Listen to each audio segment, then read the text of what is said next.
There's a moment for most parents right around the birth, especially of their first child.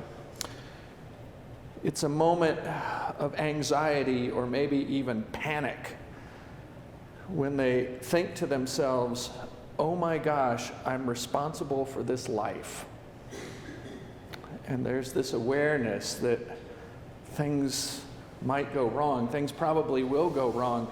I remember thinking to myself, I might break it.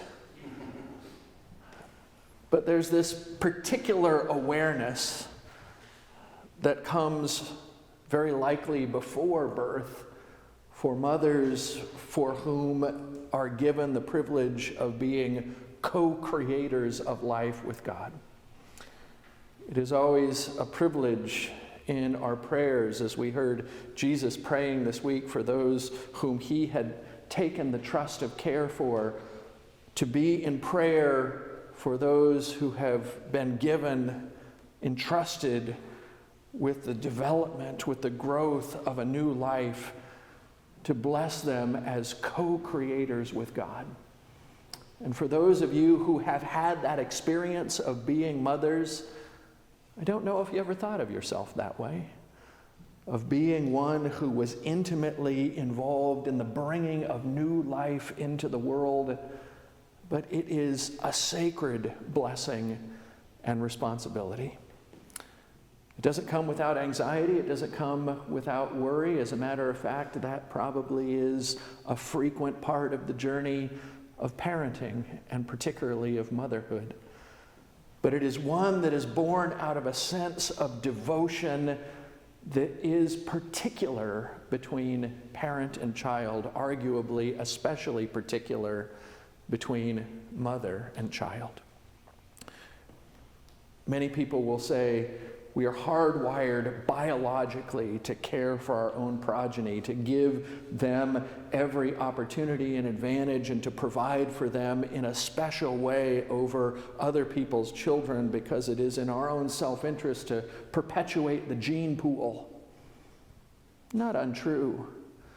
But for those of us who understand the love of God having been given into our lives and as a constant throughout the journey of life, there is another layer on top of just propagation of the species and looking out for our own. There is this sense of an unconditional devotion to the ones who are closest to us, who are most dear. And so that is a part of our celebration on Mother's Day. That sense of devotion that is not earned, that is not deserved on merit. As a matter of fact, there are moments in the life of every child when, truth be told, mom might say, I love you, but I don't really like you right now. And the love persists because it is stronger than like. It is stronger than just what it is that we can share in the happy moments. But it is this bond that is inextricable, inviolable, which we get from our relationship with God. Of one who has said, no matter what comes, no matter what circumstances may occur, I am given to you. I have taken you, and you are mine. I love you. And it is this language that we heard in the gospel passage. This language that we heard Jesus in prayer about. And I don't know how often you think about the Son of God being in prayer. We are aware of our own prayers, the ones that we share corporately in the context of worship, the ones that we offer to God individually in the own routines of our lives of faith. But prayer was absolutely essential to the relationship and the bond between Jesus and the one who is the author of life and the giver of unconditional love. So we have this intimate window into this inner conversation among God, between father and son, between parent and child. And it is about devotion. We hear Jesus say in the beginning of the prayers, "They were yours and you gave them to me." Many a parent through the generations have come to see the gift of children as a blessing from God. This is a life that you have given to me, that I take responsibility for, that I will give of the best of myself in order to nourish and to nurture. Jesus is praying in acknowledgement that this has been his opportunity in the caring for his followers.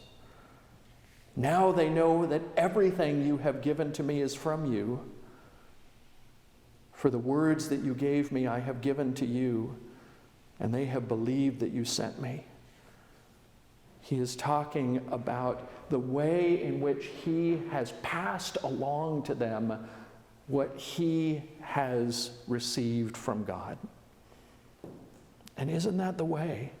From parents to children, we endeavor to pass along to those who are coming up as our next generation what we have received, in many cases, from our own families. We make choices about some of the things that we think are particularly valuable to give and to bless with, and we leave some other things out that we did not experience particularly as blessings in our own family lives. But we endeavor to take the best of what we have been given and to give to our children. And so he says, "All mine are yours, and yours are mine, and I have been glorified in them, and now I am no longer in the world." And so we fast forward from that early time of life in which this small, vulnerable child was new, and some of us might have been afraid that we might break it, to the day in which we must let them go. The time in which we must send them with all that we have tried to offer. Some accepted, others turned away. "No, Mom and Dad, you're dumb. I know better than you." And we must let it go. And it is in this particular moment that this prayer is centered around. And Jesus says, "But now I am coming to you, and I am asking you to protect them. They do not belong to the world just as I belong to the world. Protect them." And so it is a part of the journey of unconditional love. It is a part of the relationship between God and you and me, that we are not puppets on a string controlled in our every motion by the wisdom of God, compelled to do each and everything and say each and everything that God would have us do and say because it is best for us, but instead we are honored in our own free will to go and to choose to speak and to act in the ways that seem best to us in every moment of our lives. And we can imagine God being like our own experience of parenting. "Oh, that's so good. I'm so proud of you." Yikes. I think you could have done better, but sometimes maybe you have to learn for yourself. And that love continues, but the honoring of that love that comes along with, you are your own person. And a part of my love is to bless you into the world, to expand and spread and try and succeed and fall down and all the things that we have known in our own lives. And from an experience of parenthood, can now relate a little bit more to our own parents' experience with us. So on this particular day of celebration of the love and the generosity, with our gratitude for the mothers in our lives, both our biological mothers, those who have been to us like mothers and have nurtured us and cared for us, not because of anything that they were going to get out of it themselves, but in the same way that God nurtures and cares for us because it is devotion. We read these words of Jesus, letting go and preparing to return to God at the conclusion of his earthly life. It is a part of the completion of the cycle of love, that we give of ourselves not for a particular expected return on our investment, but instead because it is our privilege and our opportunity to let the next generation of life flourish, and to flourish as they will in the ways that are authentically real to who they are. Jesus gave of himself thoroughly and completely to his disciples and followers, and 2,000 some years later, we're still talking about his influence. We're still talking about the ways in which his life not only was a model for that immediate next generation, but how they passed on what they had received from him to those that were important in their life, and on, all the way to you and to me. We give thanks for those who have given of themselves to our lives, for the parts of who we are that would not be were it not for the unconditional love and devotion of mothers in our lives. And we give thanks that in that same model, perhaps even from that model, that God gives us that same care and devotion. It is the care to go far enough to allow someone else to flourish and to blossom into who they can be with God's giftedness in the world, that is the way that we know that God is with us. So Jesus, he lets go. But a part of his prayer is not to let go for whatever, but he prays to God, protect them, sanctify them in the truth. As you have sent me into the world, so I have sent them into the world. And for their sakes, I sanctify myself so that they also may be sanctified in truth.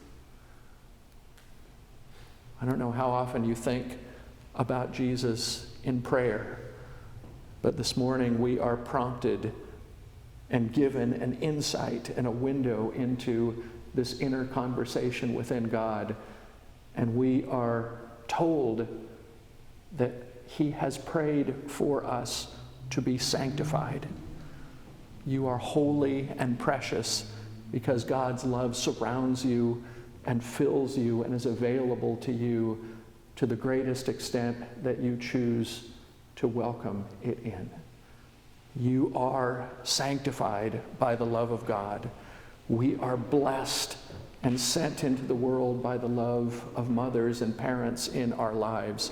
And with that grounding, with that solid foundation, it is near limitless the ways that we can move and relate in this world to others, blessing them, caring for them, giving to them in the same way that we have been given, so that this world might be less of a place in which people are motivated to try to propagate their own agendas and their own narrow lineages, but instead to propagate the love of God that is available as a blessing for the entire world. May Jesus' prayer not only be something that is a part of the historical record of the Gospels, but may it be fulfilled in you and me, so that the limitless love of God may more and more characterize our relationships in this world one with another. Amen.